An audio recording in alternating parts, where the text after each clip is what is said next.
কাল কলকাতার ৭২টি রাস্তায় যান নিয়ন্ত্রণ হবে। বিজ্ঞপ্তি জারি করা হয়েছে কলকাতা পুলিশের পক্ষ থেকে।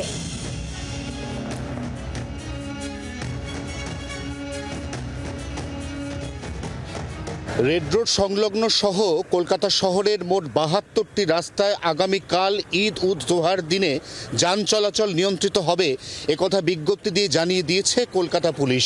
পাশাপাশি আগামীকাল ভোর ৪টে থেকে বেলা ১২টা পর্যন্ত শহরের কোনো রাস্তায় অত্যাবশ্যকীয় পণ্য ছাড়া অন্য কোনো পণ্যবাহী গাড়ি চলাচল করবে না।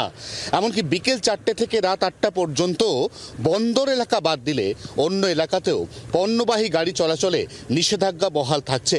এই নিষেধাজ্ঞার সমস্ত আগামীকাল রাত ১২টায় প্রত্যাহার করা হবে এমনও জানানো হয়েছে কলকাতা পুলিশের পক্ষ থেকে। জি ২৪ ঘন্টার জন্য ক্যামেরায় তরুণের সঙ্গে অয়ন, কলকাতা। বাংলার আওয়াজ, বাঙালির আবেগ, জি ২৪ ঘন্টা।